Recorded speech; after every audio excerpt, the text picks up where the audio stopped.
¿Dudas con la primera parte que analizamos el día de ayer?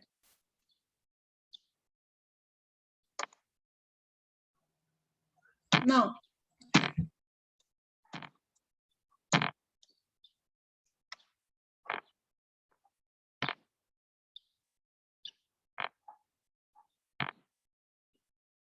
Ok, entonces nos quedamos exactamente aquí, en las fibras del tejido conectivo. Todo material posee ciertas características físicas. Por ejemplo, cuando analizamos la tabla periódica, vamos a ver gran diferencia entre grupos, por ejemplo, metales, metaloides, etcétera. Esas características comunes, independientemente de la configuración atómica que cada uno de los elementos posea, hay cierta periodicidad de las características de los elementos, de ahí el término tabla periódica. Vamos a decir que cada determinado número de electrones, cada número que se repite, entran en un periodo nuevo porque cambian sus características. Tenemos el hidrógeno con un electrón, helio con 2, litio con 3, y el hidrógeno y el helio son gases, pero cuando llegamos a un electrón más en las últimas capas, ya tenemos el litio, ya deja de ser gas, ahora se convierte en un metaloide. Lo que estoy diciendo es que, aunque tengan un solo grupo, vamos a decir, los metales, el cobre y el oro tiene una gran capacidad de ductilidad y el cobre mucho menor. El oro tiene mayor capacidad para llevar a cabo, transmitir la electricidad, los electrones, el cobre menor. Lo que pasa es que es mucho más caro el oro como para hacer cables de oro en vez de cobre. Entonces, cada uno de los materiales, pues, dependiendo de su constitución, son las características. Hablando entonces del tejido biológico, cada tejido tiene sus propias características y son intrínsecas a la función que desempeña. ¿Por qué un hueso, siendo blando, podría dar forma a un cuerpo? No es posible. Por lo tanto, debe de ser resistente. Luego, entonces, ¿cómo va a lograr dicha resistencia? Por la combinación de otros elementos o de varias características que le van a conferir eso. El tejido conectivo, una expresión de tejido conectivo especializado, es el hueso, por ejemplo. Pero, ¿de qué depende esta capacidad del hueso? Es decir, de esta clase de tejido conectivo a lo que sería el tejido subcutáneo graso. Si se fijan, los dos son tejidos conectivos. Pero ¿por qué el graso es tan diferente en situaciones de atributos físicos? Ya no hablemos ni de la fisiología, sino de atributos físicos al hueso. Porque tienen una estructura muy similar, básica, que es una estructura de proteínas de conexión, proteínas elásticas, a las que llamamos fibras, porque literalmente son eso, fibras. Si ustedes observan un mueble de madera, esa configuración de múltiples líneas a lo que llaman la veta de la madera, no es un accidente. La dirección de las vetas obedece precisamente al ordenamiento de fibras de sostén. En este caso, están hechas de ciertos polisacáridos, como la celulosa, que le confieren al árbol su fortaleza. Entonces, imagínense cortar un árbol, lo duro que es, y prácticamente no necesita de tejido óseo para lograrlo, sino que tiene una serie de fibras de sostén con ciertas características que le van a dar a ese árbol esa fuerza, esa resistencia, etcétera. Bien, el tejido conectivo, entonces, la diferencia entre el tejido subcutáneo graso y el hueso es que el hueso, las fibras tal y cual están asociadas a células que van a depositar mineral. Entonces va a tener una mezcla de elementos minerales inertes y elementos celulares. En cambio, el tejido conectivo subcutáneo, no. Ahora, el tejido conectivo es uno de los tejidos más abundantes en el cuerpo. Ya de por sí, hablar de los huesos, de 206 huesos, ya es hablar demasiado. Pero ahora, si ustedes dicen, bueno, es que el tejido muscular, por ejemplo, son más músculos que huesos, sí. Sin embargo, en los músculos está la mayor cantidad de agua, son los principales depósitos de agua. Pero si hablamos del tejido conectivo, pues bueno, el tejido conectivo se involucra con el tejido muscular para darle unión, ¿sí? Entonces, vamos a decir que en cierta medida, pues el tejido conectivo es clave. Y uno de los elementos básicos de este tejido para lograr la función de ser un conector son las fibras. Dichas fibras se distribuyen desigualmente en las variedades de tejido conjuntivo. Pueden existir más de un tipo de fibras en un mismo tejido, ¿verdad? ¿Sí? Entonces, por ejemplo, vamos a hablar del tejido cartilaginoso. Hay variación de tejido cartilaginoso, el cual también van a variar los tipos de fibras. Y en la piel pueden existir más de un tipo de fibra al mismo tiempo, entonces puede haber una mezcla de todas estas fibras. Las fibras predominantes son los responsables de ciertas propiedades del tejido. ¿Sí? La piel, por ejemplo, como un epitelio, está asociada también a fibras de tejido conectivo, ¿sí? Y van a hacer que la piel tenga cierto grado de elasticidad. Entonces, imagínense cuando la mujer se embaraza, en el término de 9 meses, el volumen que puede tener en su abdomen y el aumento del peso que van a someter a la piel a gran tensión. Depende de cada individuo, pero hay mujeres que llegan a aumentar hasta 20 kilogramos de peso y un vientre muy grande. Esto explica por qué después del embarazo, un alto porcentaje de mujeres, alrededor del 80%, quedan con lesiones visibles de la piel a manera de rupturas del tejido conectivo involucrado aquí, que se traducen en lo que se llaman estrías, ¿verdad? Entonces, ahí esas rupturas están condicionadas precisamente porque esa fibra que le daba soporte, fuerza y elasticidad a la piel, finalmente se vencieron porque tienen un límite, ¿verdad? Profe, Sí.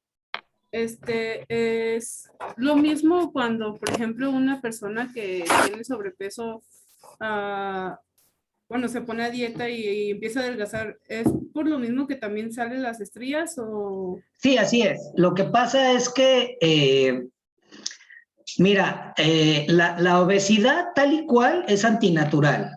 La obesidad no es un paso en la evolución humana, ¿no? Del humano flaco al humano gordo, no.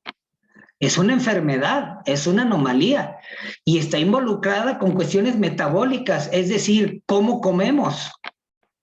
Entonces, en la antigüedad, los individuos obesos que quedan registrados ahí en relatos, en obras, en representaciones pictográficas, etcétera.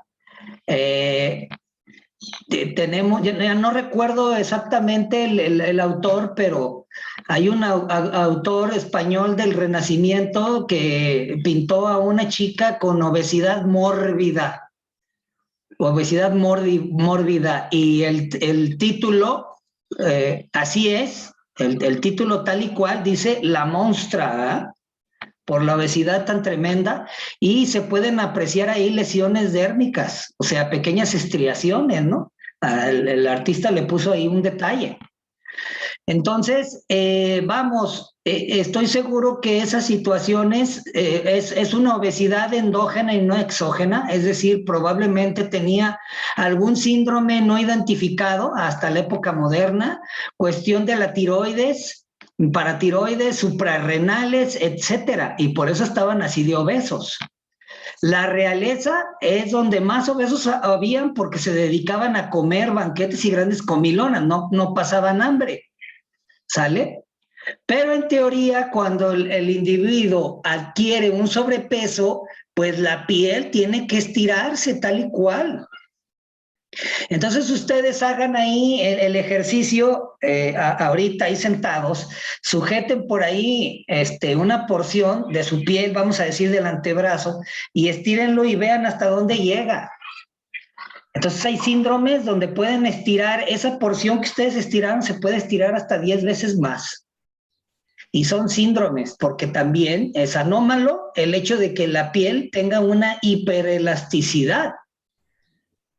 Difícilmente esta piel que tiene un exceso de fibras elásticas, como la elastina, un exceso de colágeno y elastina, mejor dicho, de la elastina tal y cual, difícilmente se va a estriar, ¿sí? Ahora, de una mujer a otra, dependiendo, ni modo, es una cuestión genética. De ahí viene el término generosidad, es decir, que depende de los genes. Puede tener varios embarazos y nunca estrías. Va a aumentar su vientre tremendamente grande y no va a tener estrías. Entonces, alguien aumenta de peso, vamos a exagerarle, 30 kilos de peso, y luego, por alguna situación, logra bajar esos 30 kilos de peso. Toda esa piel estirada va a quedar colgante, porque no va a volver a su lugar así de simple. ¿Por qué no? Porque el tejido conectivo que daba ese sostén a la piel, pues finalmente se venció, ¿no? Entonces, ustedes si tienen ahí una libreta con espiral, pueden tomar la espiral y literalmente estírenla, y cuando se regresa, ya no se regresa a la longitud que tenía antes, queda estirada. Lo mismo va a ocurrir con la piel.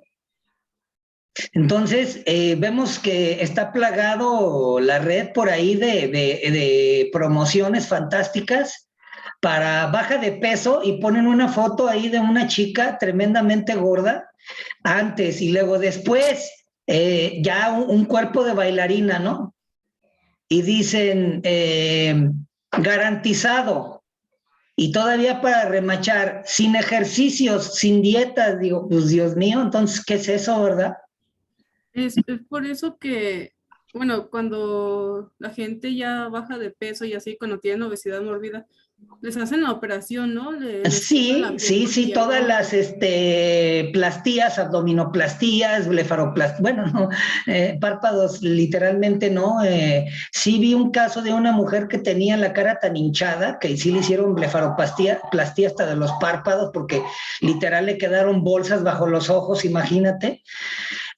Pero no, te ponen nada más ahí como la parte última, como que si hubiera sido el final de un proceso natural y no es cierto, ¿verdad? Todo ese exceso de piel colgante tienen que eliminarlo porque pues queda ahí y ahora sí que como ganancia, ¿verdad? Hay documentales por ahí que se llaman Kilos Mortales, me parece, y otro relacionado que dice, no recuerdo, pero habla así como reconstruyendo, ¿verdad? Reconstructores o algo así. Y hay varios casos donde se ve la cantidad de piel que tuvieron que retirar de ciertas zonas porque quedaron completamente antiestéticos, ¿no? Entonces, pues no, esto obedece a que precisamente a que el tejido conectivo tiene una serie de fibras que le van a conferir estas cualidades físicas que cuando se sobreestira pueden sufrir daño, ¿de acuerdo? Sí, entonces todo esfuerzo para reparar la piel que ha sido así dañada, pues está dentro de la cirugía, ¿verdad? Yo hasta ahorita no conozco ningún método 100% completo para disminuir o atenuar e inclusive borrar completamente las estrías. Últimamente está ganando mucho predilección por los terapeutas y los médicos especializados en el tema, el plasma rico en plaquetas. Autólogo, el plasma rico en plaquetas aplicado directamente ahí, se puede decir que disminuyen y pueden cerrar una estría muy marcada hasta en un 60%, lo que significa que antes se te veía ahí la estría literal como que si fuera prácticamente una fisura, y después del plasma rico en plaquetas, ahora ya se ve cerradita y tienes que poner atención para verla. Pero que se elimine completamente, pues no. ¿Por qué? Porque como es a nivel microscópico la ruptura de estas fibras, viene un proceso de cicatrización y literal te queda una cicatriz, tal y cual. Entonces, pues yo no sé si en un futuro la ciencia pueda lograr hacer eso así en un tris con algún aparatito, pero esperemos verlo en un futuro, ¿no? ¿Quién sabe? Bien, estas tres fibras tenemos las fibras de colágena. El colágeno tal y cual es el principal andamiaje de prácticamente todos los tejidos presentes en el cuerpo. El tejido epitelial tiene colágena. El tejido conectivo, como los huesos, posee colágeno. En la sangre no, ¿verdad? Porque en la sangre no hay disuelto colágeno. Pero tal y cual el colágeno es una sustancia, es una proteína de alto peso que tiene la forma de una especie de cadena. Y esa cadena se va a aplicar y se va a asociar a los espacios intercelulares y le van a conferir una especie de sujeción como si fueran cables. Le dan el sostén y evitan que quede completamente laxo, ¿eh? Luego viene la fibra de elastina. La fibra de elastina se va a involucrar, pero tiene mayor elasticidad, por decirlo así, que la colágena. La diferencia entre colágena y elastina, además del peso molecular y de su capacidad para estirarse, pensemos en la colágena como una especie de trenza y en la elastina como una especie de resorte, ¿sí? Más o menos así para que entiendan la capacidad de elongación de la elastina. Y la elastina puede estirarse varias veces su propia longitud, así es que le provee de elasticidad a los epitelios, bueno, a ciertos epitelios, sobre todo al tejido conectivo, que resulta ser elástico. Y sin embargo, la colágena tal y cual va a estar presente en todo lo que es la sustancia amorfa.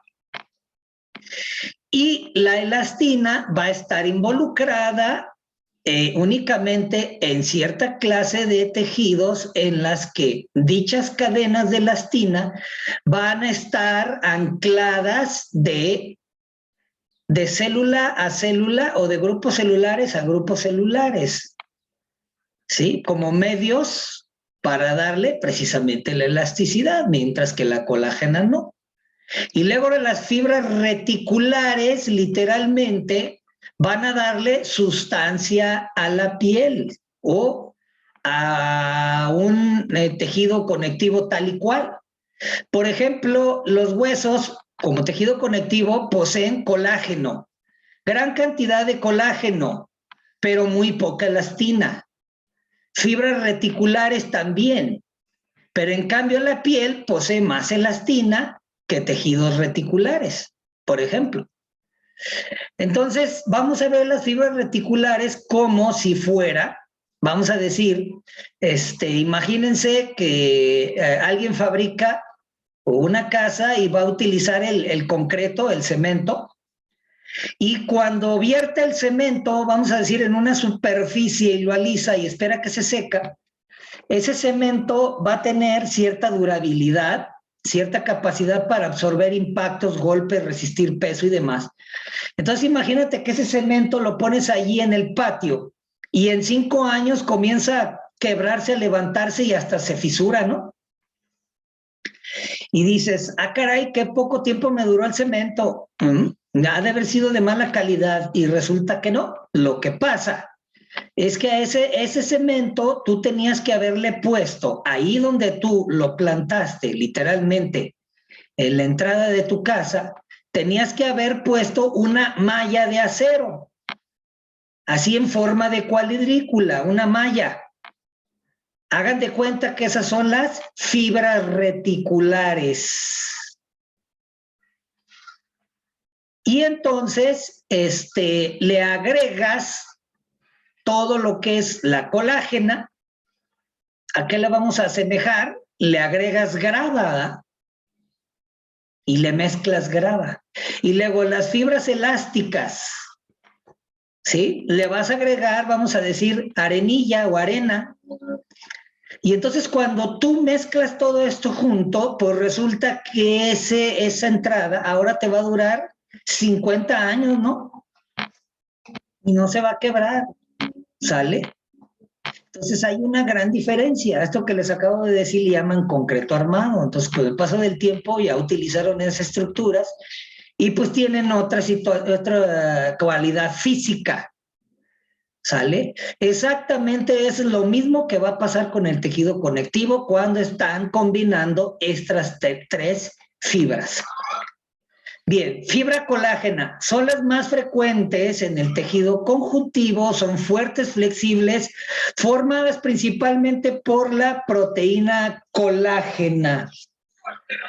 La colágena, como es, vamos a decir, es una proteína conectiva, estructural, muy abundante, que cuando forma una concentración tiene el aspecto de una gelatina.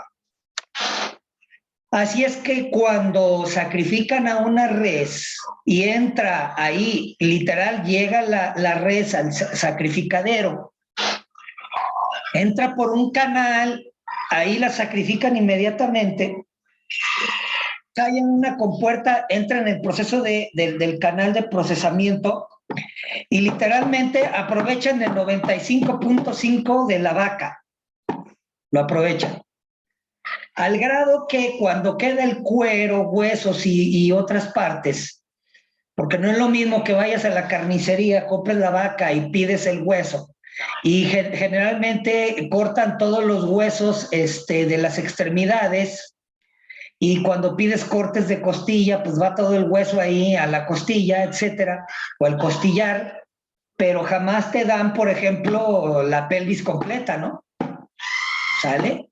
Ni el fémur, tal y cual. Entonces, esos remanentes que quedan, los ponen en un proceso para, literal, comienzan a hervirlos, se sube una nata en un proceso de evaporación constante para que quede esa nata, la retiran y la ponen a desecar y literalmente, ¿qué nos queda?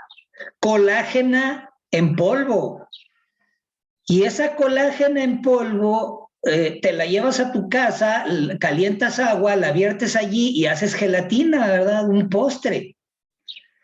O sea, la grenetina tal y cual viene de la colágena, la colageína. O sea, cuestiones de marketing. Colageína 10, proteína hidrolizada, pues es colágeno, ¿sale? Entonces la colágena, como es uno de los materiales proteínicos más abundantes en el cuerpo, tiene múltiples funciones. Aquí prácticamente en el tejido conjuntivo le da cierto grado de fortaleza y flexibilidad, ¿sí? Flexibilidad. Entonces, no hablamos de elasticidad, ¿eh? No es lo mismo. No es lo mismo. Imagínate tú un vidrio. Ese vidrio, mientras más grueso, menos se curva. Y un vidrio más delgado puedes curvarlo un poco más. Claro está, que como el vidrio es tan rígido, que su grado de flexibilidad es mínimo y cuando se pasa, se quebra. ¿Sale? Entonces la colágena a los tejidos les va a dar cierto grado de flexibilidad. Los huesos, por ejemplo. Los huesos no es otra cosa más que un ejemplo de concreto armado, lo que les acabo de hablar. Tienes lo que es el cemento, ¿verdad? El cemento, lo que es la matriz mineral, que en este caso es calcio en diferentes formas, en apatita, en fosfato de calcio, en apatita de calcio, que es una forma de sulfato. Entonces tenemos sulfato de calcio, tenemos otras sales de calcio, sulfato, magnesio, carbonato de calcio, etcétera, que ese es, por decirlo así, como si fuera el cemento en polvo. Luego, ¿qué se le va a asociar allí? El colágeno, de tal forma que si el hueso no tuviera colágeno ni estuviera asociado al colágeno, los huesos serían tan frágiles como ese concreto sin armar. Con un solo golpe se vuelve polvo, ¿verdad? Entonces, la colágena asociada a la matriz mineral del hueso, pues le va a dar elasticidad, le va a dar flexibilidad. Y sí, el hueso tiene grados de flexibilidad. ¿Sí? Bien, y luego estas fibras al microscopio aparecen blancas, confiriendo ese color a los tejidos en el cual predomina. Por eso, los tejidos que son ricos en colágeno se ven blanquecinos, ¿no? ¿Sí? Tienen una fuerte presencia en los huesos, en los cartílagos, en los tendones y en los ligamentos. Por eso, cuando ustedes ven esta clase de tejido conectivo en fresco, el cartílago en fresco, así es completamente blanco perlado. Blanco amarillento cuando es cartílago fibroso, blanco perlado, y blanco azulado cuando son los cartílagos interarticulares, como los meniscos, por ejemplo. Son de color diferente cuando están en frescos. Los tendones y los ligamentos, así parece como que si fueran una especie de fideo blanquecino. Y así se ven. Entonces, no es invención de los artistas de la anatomía, no, literal así se encuentran. Ya cuando son cadáveres, entonces ya cambia la cosa, ya se ven muy diferentes. Pero en teoría, tienen una fuerte presencia en el cartílago, el tendón y el ligamento. De allí, precisamente, que le confieren ese grado de flexibilidad, por ejemplo, a los tendones. Al cartílago, el colágeno le permite absorber el impacto. Por eso parece como si fuera una especie de silicón. Y literal es una gelatina, ¿verdad? Bien. Permítanme.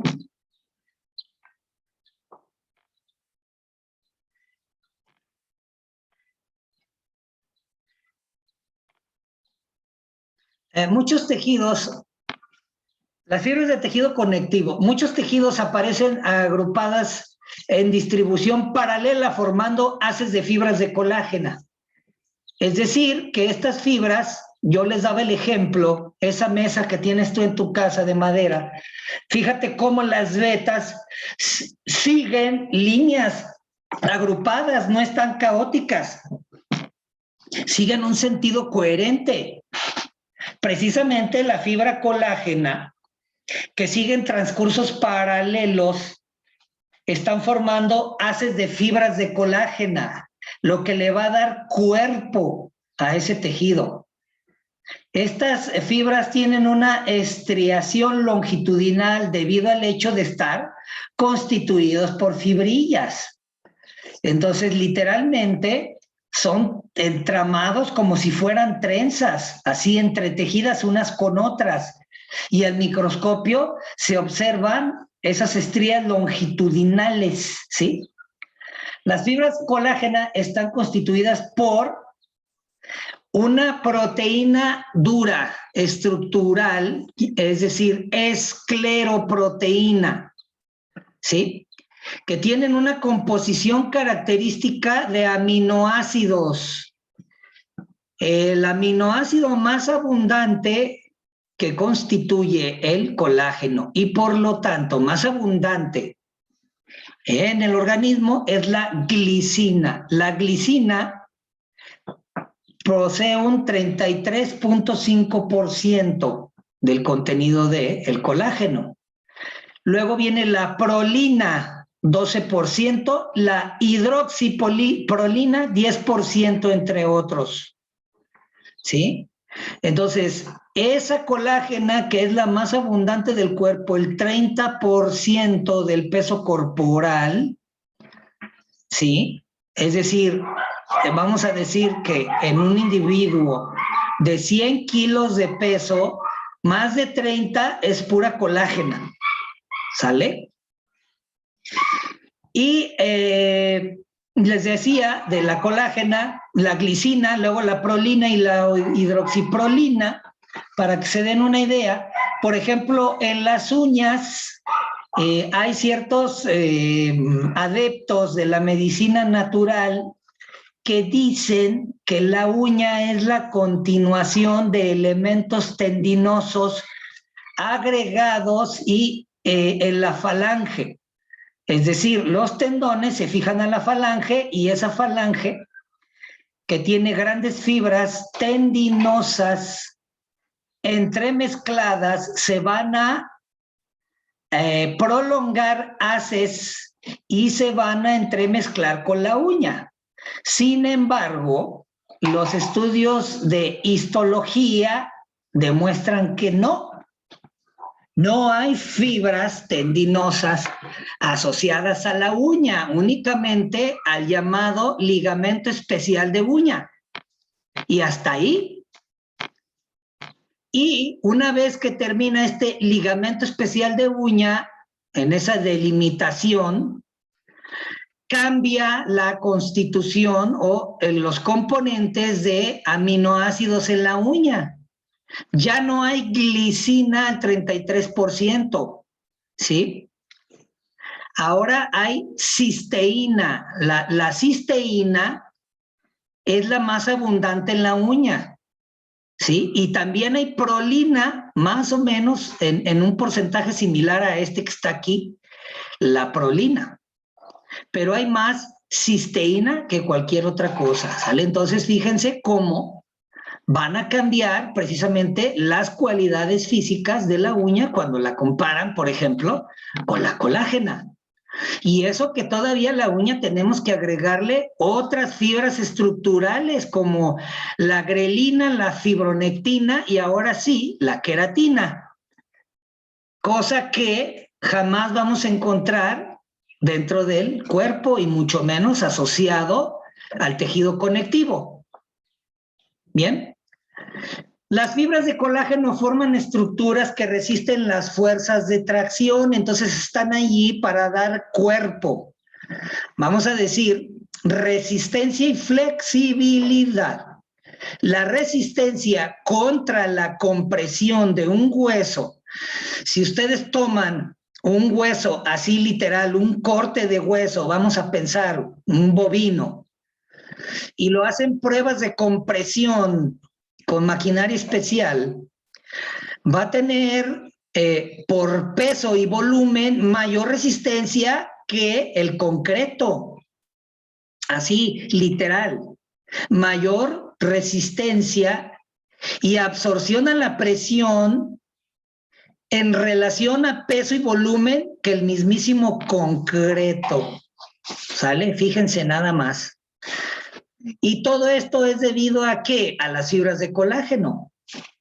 Porque las fibras colágenas van a asociarse intrínsecamente y van a formar una especie de red coherente que le va a conferir estas cualidades al tejido conectivo y mucho más al hueso, ¿sí?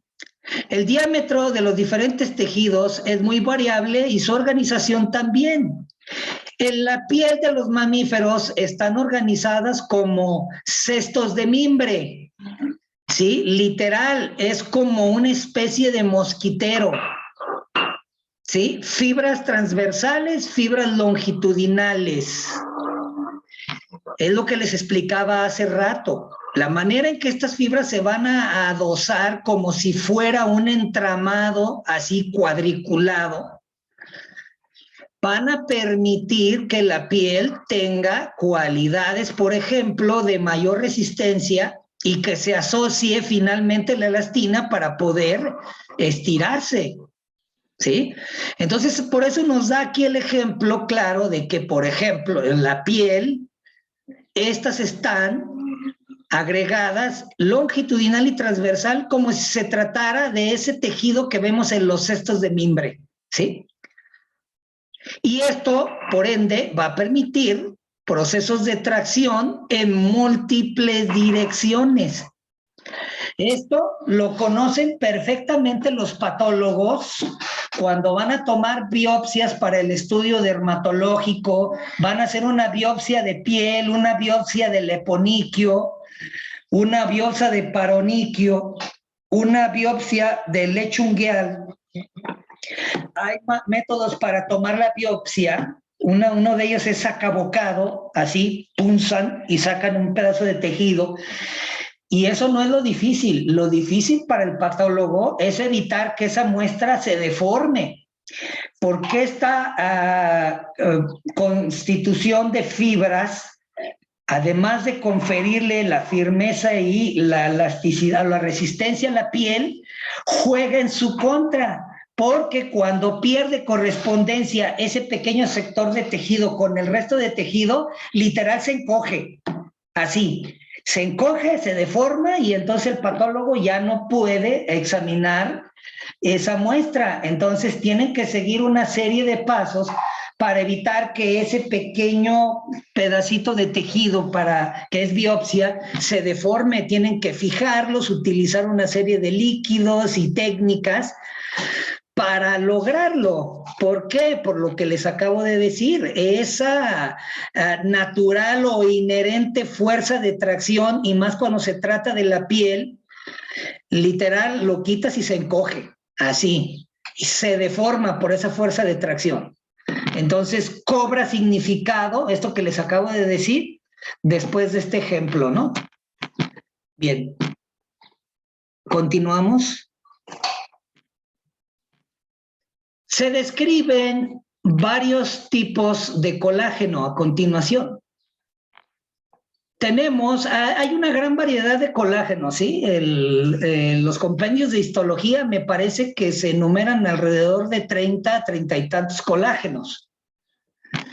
Vamos a analizar el colágeno tipo 1. Se encuentra abundantemente en la dermis, el hueso, el tendón y la córnea. ¿Sí? Permítanme.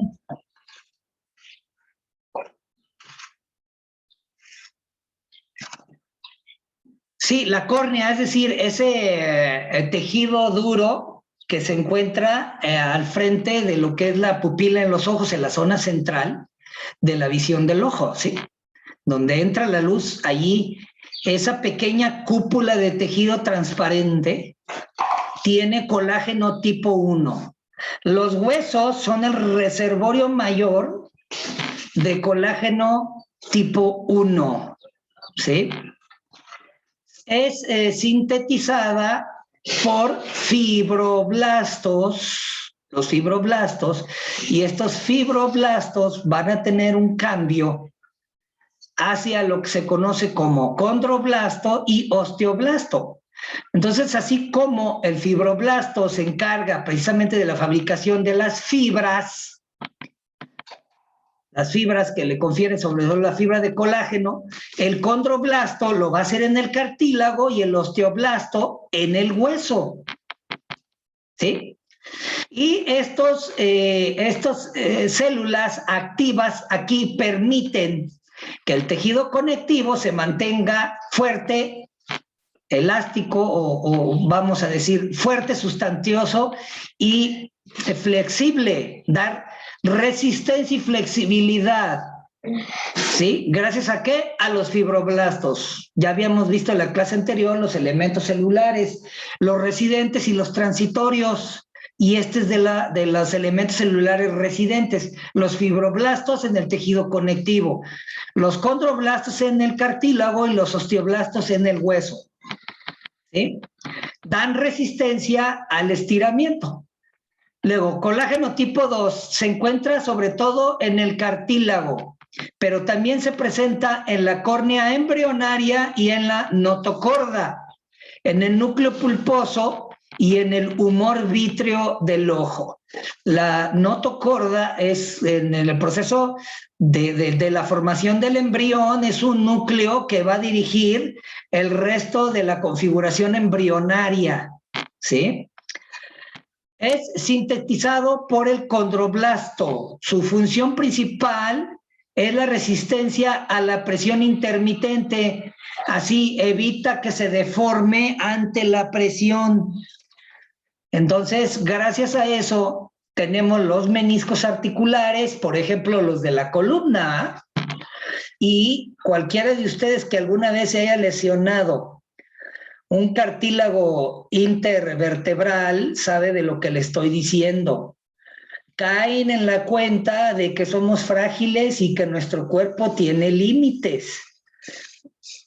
Incluso hubo ejemplos por allí de un actor que fue súper conocido alrededor de los años 90 y parte del 2000, aquel actor que filmó La Momia.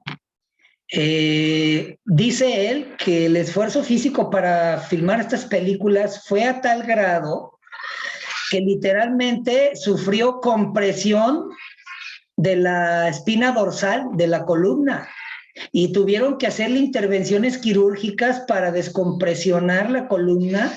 Tuvo por ahí lesión importante de casi todos los elementos articulares de rodilla, parte de la columna, etcétera. Así es que prácticamente dejó de trabajar varios años, sufrió tremendamente de peso y bueno, es una historia triste, pero más bien enfocado a cómo su cuerpo literalmente tuvo que ser reconstruido en gran parte del tejido cartilaginoso, articulaciones y de la columna vertebral porque fue sometido a excesos de carga. Entonces imagínate lo que eso implica, desde luego, que tiene sus límites, ¿verdad? De lo que estábamos hablando.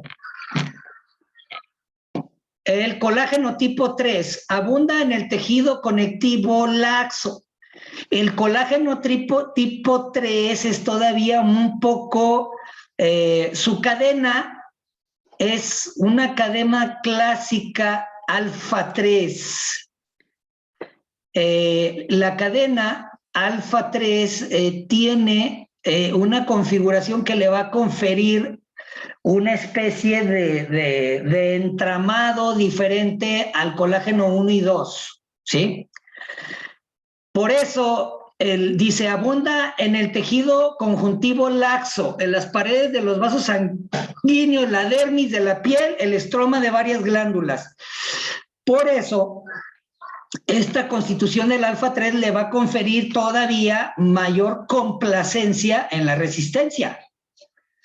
¿Sí? Por eso está aplicado en los vasos sanguíneos, porque tienen que dilatar y contraer.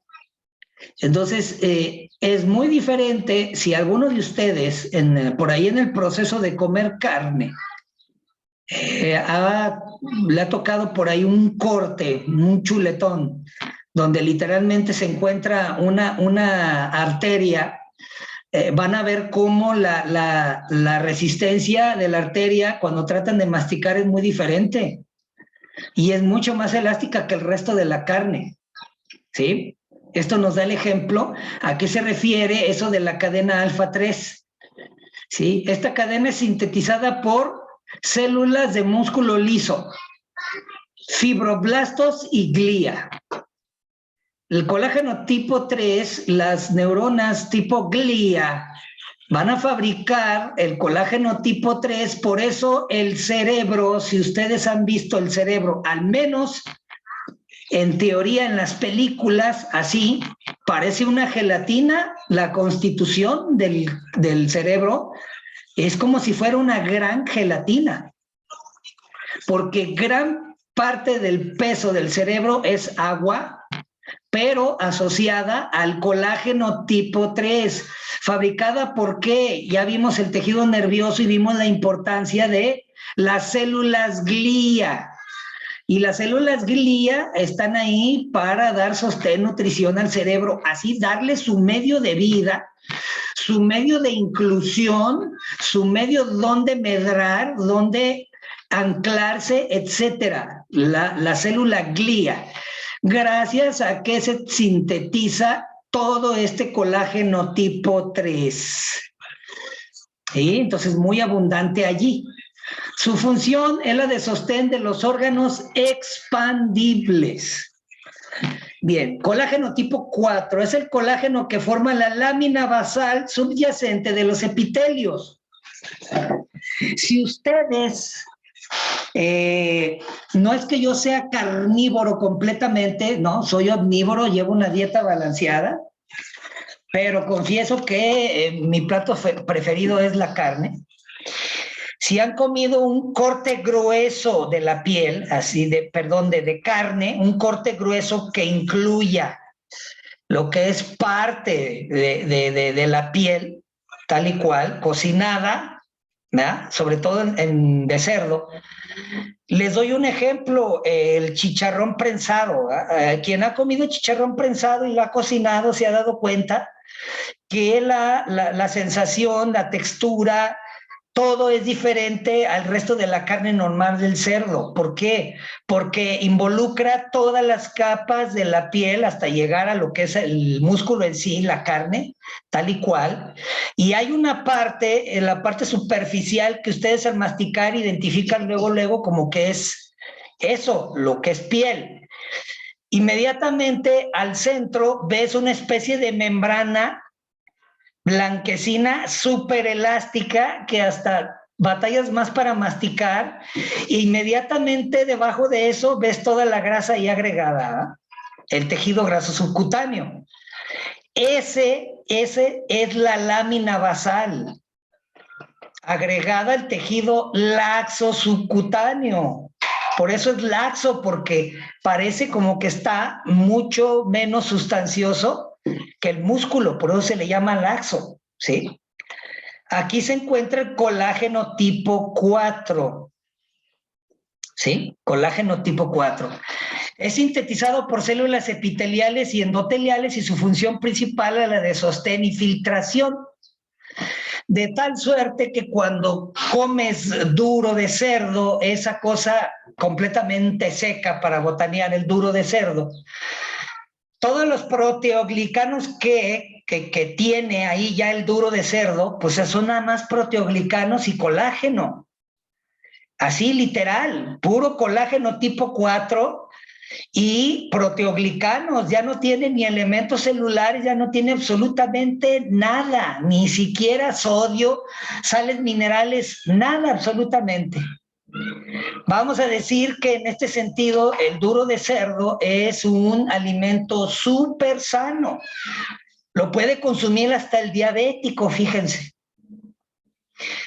Entonces tú vas a cualquier tienda de conveniencia, vas a ver la bolsota de duro de cerdo y tienen las etiquetas ahí negras y dice exceso de calorías.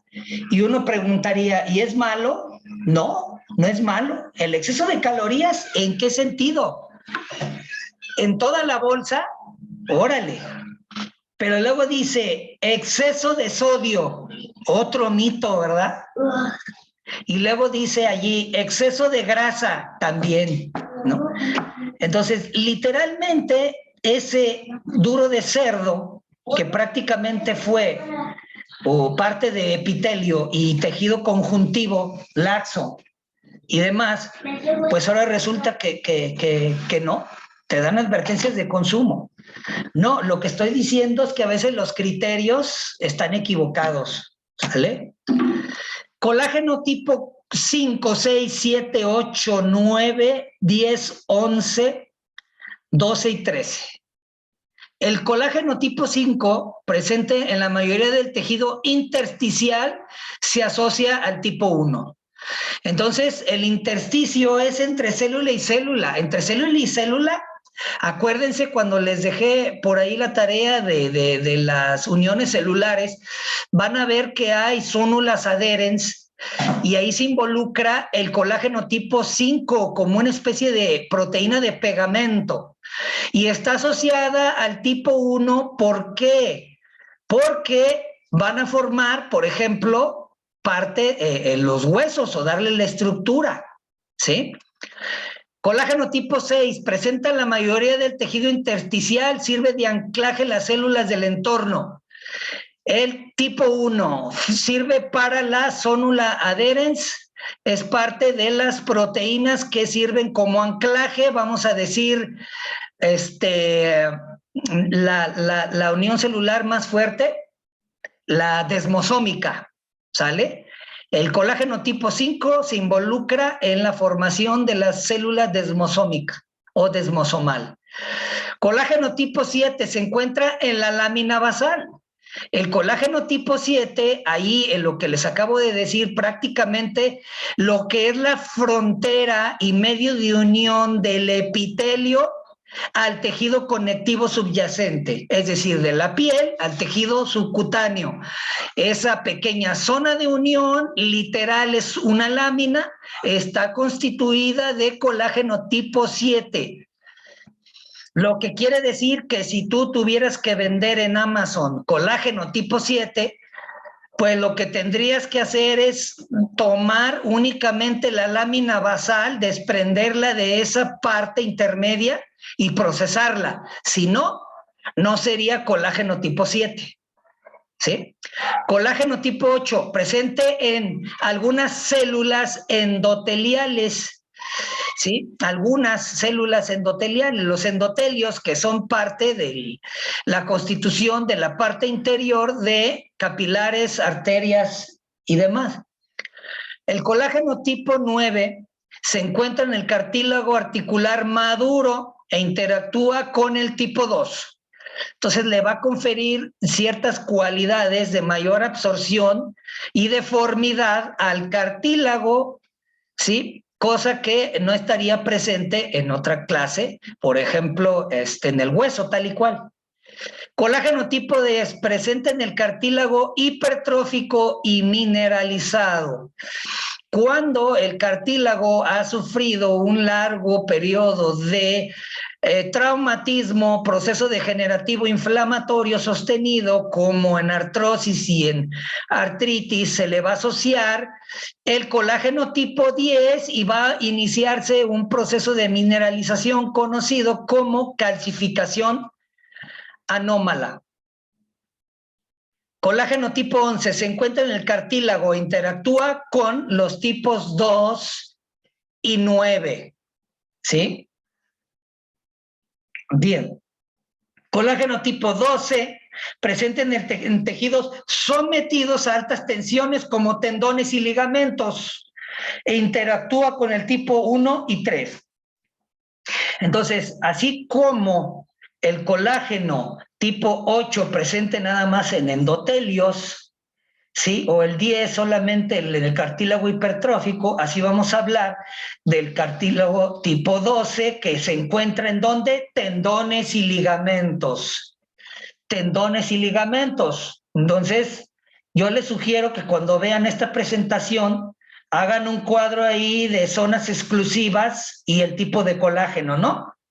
Colágeno 7, lámina basal, ¿sí? Colágeno 8, endotelios. Colágeno 12, ligamentos y tendones. Colágeno 10, cartílago hipertrófico, ¿sale? Entonces, como ejemplo, el colágeno tipo 13 es ampliamente encontrado como una proteína asociada a la membrana celular e interactúa con el 1 y 3. Entonces, fíjense, asociado a la membrana celular. Las fibras elásticas. Las fibras elásticas están constituidas, por dos tipos de proteína. La elastina y la fibrilina. La elastina y la fibrilina son fibras más delgadas que las fibras colágena. Si pensáramos en la colágena como una especie de trenza, pensaríamos en la elastina y la fibrilina, o mejor dicho, la fibrilina, las fibras, como si fueran unas cordeles mucho más delgados, ¿sí? Y estos fibras de colágena abundan en los tejidos conectivos laxos. Son extremadamente elásticas. Están adaptadas al estiramiento y pueden incrementar hasta 1.5 veces su longitud frente a la tracción y volver a su posición normal. 1.5 veces, ¿sí? Esto explica por qué en un embarazo, donde es 5 veces el estiramiento, por eso hay ruptura, ¿verdad? Así, las fibras elásticas están presentes en tejidos y órganos donde se necesita esta propiedad física. Están presentes en tejidos y órganos donde se necesita esta propiedad física. Por ejemplo, la tráquea, las cuerdas bucales, las paredes de los vasos sanguíneos, principales arterias que entran al corazón, etcétera. Allí, sobre todo la aorta literalmente tiene que recibir una serie de presión acumulada y embate por la sangre que sale del corazón con tal presión y fuerza que literalmente debería de perder la forma que tiene la aorta, así como un cayado, y no ocurre.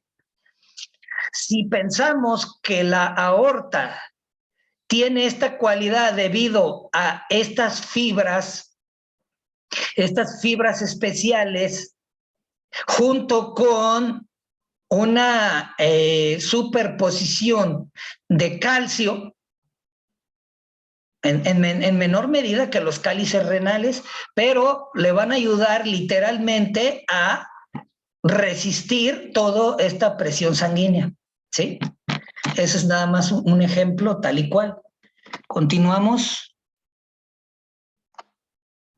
Las fibras reticulares son muy delicadas, están formadas por colágenos y un revestimiento glucoproteico. Son especialmente abundantes en el armazón de los órganos hematopoyéticos como el vaso, los ganglios linfáticos, la médula ósea roja, etcétera. Forman redes en el estroma, en el entorno de las células musculares, a las células de muchos órganos epiteliales, como por ejemplo el hígado, los riñones y las glándulas endocrinas. ¿Sí? El día de ayer ya habíamos mencionado la sustancia fundamental, a qué se refiere. La sustancia fundamental es así un material denso, translúcido, hiperhidratado de consistencia gelatinosa, en las que están inmersas las células, las fibras tisulares y otros componentes en solución.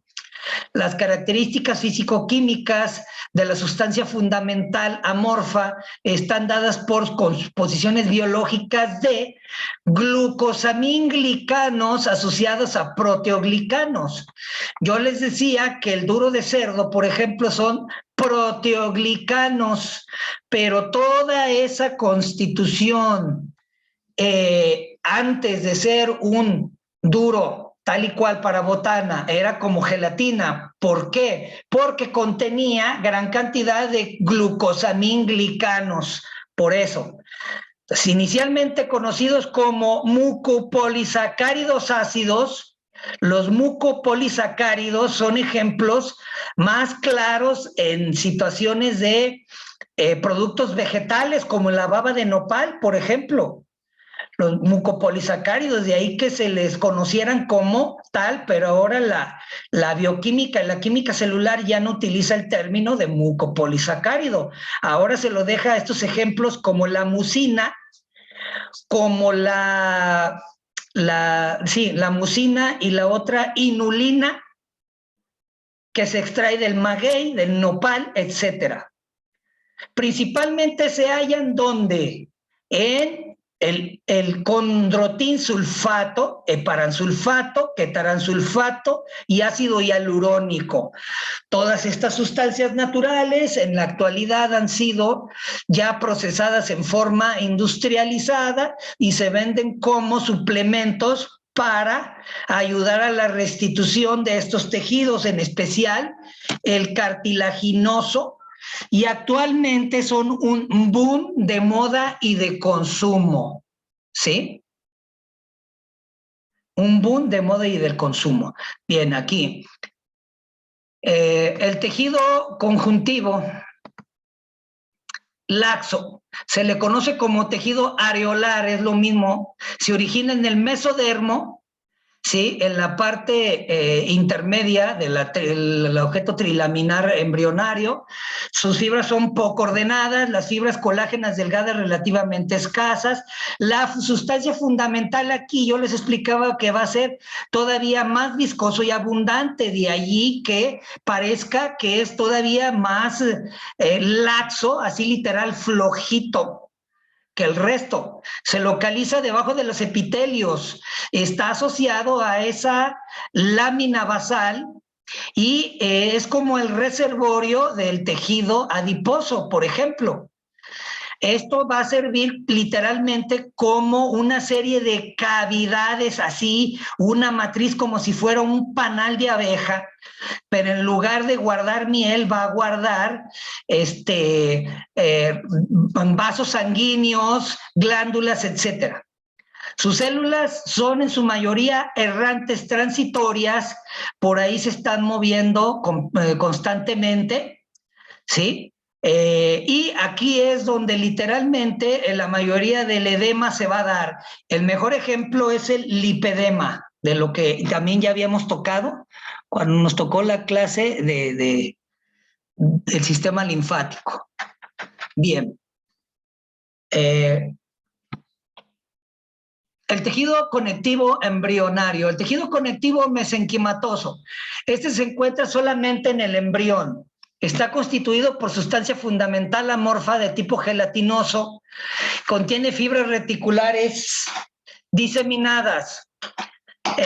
Todo este tejido mesenquimatoso hay un gran mercado para ello, de tal manera que esta industria multimillonaria para obtener el tejido mesenquimatoso embrionario pagan sumas literal millonarias. Hay una cultura de millonarios que pagan por estas células a través de esta industria, de tal suerte que mientras más procesos de aborto asistido, como si fuera una industria, exista, va a haber mucho más mercado de esta clase de tejido embrionario, ¿verdad?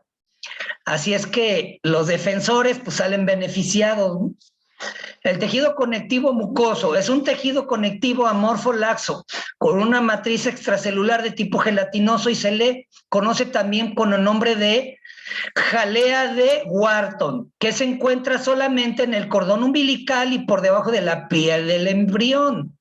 Por eso el aspecto del embrión es muy diferente a un niño, a un bebé ya formado, ¿no? El tejido conectivo, propiamente dicho, y tejido conectivo laxo, se conoce también como tejido conectivo areolar. Este tejido es el que llena los espacios del cuerpo que se cuenta en la profundidad de la piel. Tejido conectivo reticular es un tipo de tejido conectivo laxo que se caracteriza por la presencia de abundantes fibras reticulares, de ahí el nombre, compuestas por el colágeno tipo 3. Sus fibras dan un aspecto de red. Estas fibras se distribuyen aquí mismo. Los fibroblastos, los macrófagos, se encuentran en los sinusoides hepáticos formando parte del mesénquima. La médula ósea, tejido adiposo, ganglios linfáticos, en el vaso, el timo y el músculo liso. Bien, ya habíamos hablado del tejido adiposo, de origen mesenquimatoso, asociado con células que acumulan líquidos, reciben el nombre de adipocitos, que no es nada más un reservorio de grasa, sino que tiene una función metabólica y también desegregan hormonas, así es que también se involucra en parte de la función endocrina. Ya habíamos visto los dos tipos de tejido adiposo, no lo voy a repetir, adiposo blanco y adiposo pardo, unilocular, multilocular, con sus características muy particulares. El tejido conectivo denso existen de dos tipos: tejido conectivo de distribución irregular, que contiene fibras de colágeno entretejidas en una red que resiste la tensión desde todas las direcciones, ¿sí? Las haces de colágeno están compactadas de manera que están apretadas en el espacio para las sustancias básicas de la célula y los espacios están muy limitados. Los fibroblastos son las células más abundantes en este tipo de tejido y se ubican entre las haces de fibra de colágeno. Tienen que hacerlo de esta manera estratégica para lograr la reparación. El tejido conectivo denso distribuido regular, ¿sí? Está compuesto por fibras de colágeno gruesas, densamente empacadas, orientadas en cilindros o láminas paralelas que resisten a las fuerzas de tensión. Sus fibras están orientadas hacia lugares de mayor tensión. ¿Estos tejidos dónde se encuentran? Pues en los tendones, las llamadas fascias profundas, las aponeurosis, los ligamentos. De acuerdo al predominio de sus fibras, este tejido conectivo pueden ser de dos tipos: tipo colagenoso y tipo elástico. El tipo colagenoso son las fibras que predominan, son fibras de colágeno, y las de tipo elástico, las de elastina, ¿sale? Un ejemplo de esto son los vasos sanguíneos, el ligamento blanco de la columna vertebral y los ligamentos suspensorios del miembro viril. Llegamos al final. ¿Dudas hasta aquí, chicos? No, profe. No, Muy profe. bien, comentarios en el grupo y recuerde las actividades.